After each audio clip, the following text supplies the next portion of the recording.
Tampa basketball players, welcome to our second episode of the North Tampa Hoops podcast. My name is Paul Giannotti. I organize and run rec league basketball leagues here in Tampa, Florida. If you want to play basketball with us, please text me at 813-719-5763. You can sign up your whole team or you can sign up as an individual and I will get you on a team. Our podcast today is brought to you by Pickup USA Tampa. So Pickup USA is located in Oldsmar. From pickup games with reps to members-only tournaments to basketball training, full fitness rooms, Pickup USA is your one-stop shop for all things basketball.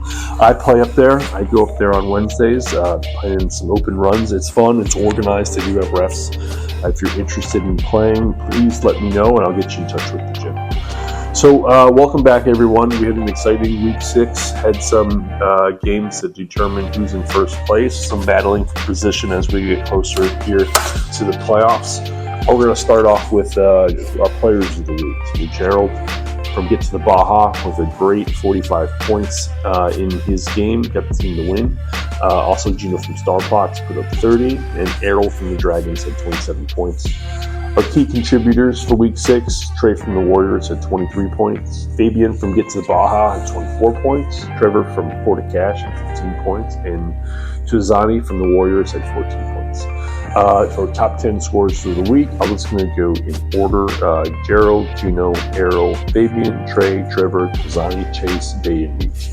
All of this information and the articles are located on our website at northtempahoops.com. Please, if you want more information about these games, everything is on the website. That's where it all starts on the website. There's a link also on the weekly update to go to our YouTube page at North Tampa Hoops, where all our streams are located in the highlight reels that I posted. Our first game up to review, we have Florida Cash versus War Ready. Two teams battling for position on the power rankings. Florida Cash number 2 with War Ready number 3. Right, pivotal game. So first half, Florida Cash takes the lead 27-21. Game total, Florida Cash wins 60-51. Big games for Chase, 13 points and 3 threes for Florida Cash. Meech, 13 points and 2 twos for War Ready. All right, this is pivotal. So we're going to see the Florida Cash is going to maintain their second place in the standings here, and War Ready is going to be it's right behind them in 3. So this is going to really shape up what their top 4 is going to look like as we get the season getting here to the end of the regular season. Team Global, they won by default. The Max had to forfeit. They didn't have enough players for their game. So Team Global is still in first. Florida Cash locks in that second spot so far. War Ready in third. War Ready, it's going to see how the next 2 games go for them to really see what the rest of their season looks like. I mean, same thing for Florida Cash. War Ready could, they could pass them if Florida Cash loses in the next 2 weeks. So we got Week 7, Week 8, and Week 9. So War Ready is going to play Team Global in Week 7, which is huge, right? So they can possibly be back in first place. Then we have For the Cash is going to play Jokic's Cousins. That's going to be a difficult game. Team Global is going to play Star Fox. That should cruise on that, but you never know. We could see an upset. So it's going to be interesting here as we get to the rest of the regular season here. This is where the season starts to shape up. So 2 things happen. We have teams that are at the top. They're really jockeying for that 1 or 2 seed. That's really makes your playoffs a lot easier. And then on the bottom of our brackets, we're having one team in the 10th place is trying to avoid not making the playoffs. And then we also have our dreaded play-in game at 8 and 9, where the winner of the play-in game is going to play the first-ranked team, right? So it really, for me, I always think a successful season is, if you can be in the top 4 and have a winning regular season record, but avoiding the play-in game. If you can be ranked 7th, you're going to have I think, a better chance in the playoffs than having to go through the play-in game and then facing the 1 seed field. Now, we've had upsets on our Monday Night League where the number 1 seed has lost 2 seasons in a row to number 8, and we've had the purge go from the play-in game all the way to the finals. So it's possible. It's just, it is difficult. So moving on, our next game that we have is the Dragons versus the Warriors. I was on the Dragons for this game. It was a good game at first, pretty much back and forth, I say, from the first 7 to 8 minutes.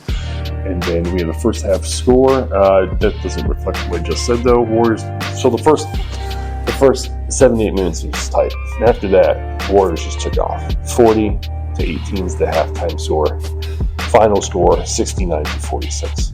We did better in the second half. Second half, they outscored us just by 1. First half, they got us by 22.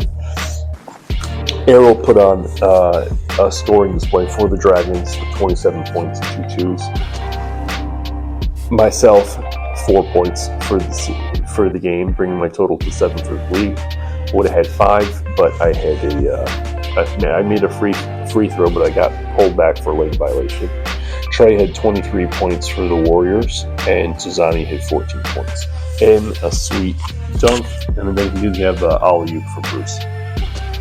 So where does that make these guys shake out here? So the Dragons are in last place at 10th. They have an uphill battle for the rest of the season. Northdale Heat, the Warriors, and Star Fox all have 1 win. Star Fox have more games to play because they started off with the bye.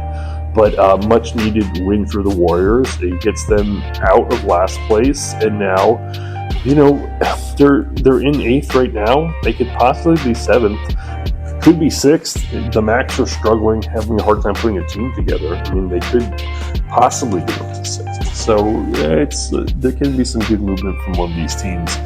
It currently is 7th, 8th, or 9th, but potentially can go to 9 to 6. If everything falls the right way. Our last game of the week, we had Star Fox versus Get to the Baja. Star Fox had the early lead here, 39 to 31 to start the first half. Gino lighting it up with 23 points in the first half. For Star Fox, Gerald with 18 points in the first half. For Get to the Baja, second half story a little different. We have Get to the Baja really turns it on with Gerald, putting in the second half 27-point effort for a 45-point total. The final game score being 77 to 63. So Get to the Baja, still another win for them, and they're still moving on to the victories, right? They're 4-1 now.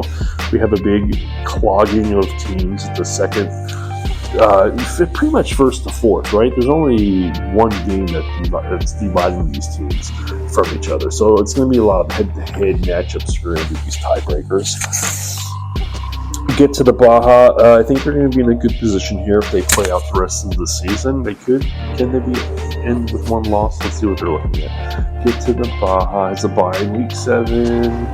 They play Northdale Heat in week 8. Okay, they should probably win that game. And they play the Warriors in week 9. Interesting. We get to the Baja in 4th place now on a bye, right? So Team Global and Warrior are going to play each other. So someone's going to get lost. So they're going to move up if Warrior loses. And then from there, they could just slide on up and maybe to at least 2nd or 3rd if they win their 2 games. So,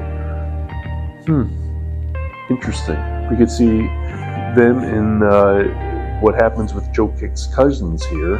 Their last couple games playing Star Fox, Florida Cash, and that's going to be a big game in week 8 for them. And the Dragons in week 9 will probably win.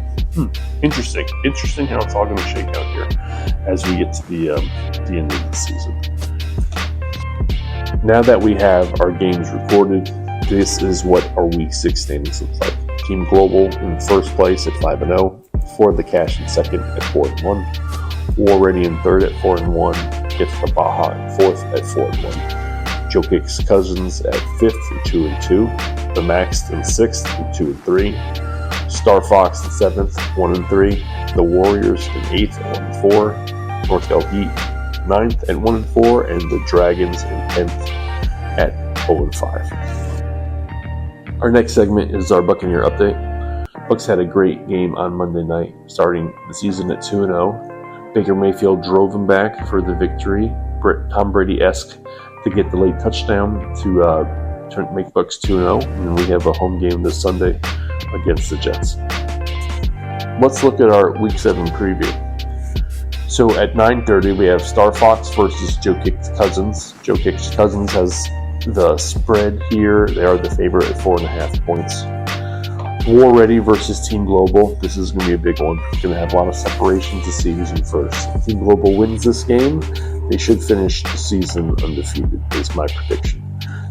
Team Global is the favorite at 2.5 points here. The Max versus For the Cash. This is going to be at 11:35. Let's see if the Max show up. I will be double checking to make sure they have a lineup. They are an underdog. For the Cash is the favorite, and the line is 7.5 points. Another big game to see battling here. This is going to be a battle to see if who's going to not play in the playing game. We have Northgale Heat versus the Warriors. Both teams have made the playoffs and had made the playoffs, right? They will definitely make the playing game. The spread is Warriors -3.5. Northgale Heat did have a bye, so let's see how that break helps them out. Our last segment here is our Monday Night League, just to give everyone an update. Hey, I have 5 spots left for to make it a 10-team league. We'll have 7 teams returning with 3 free agent teams. If you're interested in playing, please text me, 813-719-5763. Thanks for everyone for sticking around and listening to our podcast. I will see you at the gym soon. Good luck out there.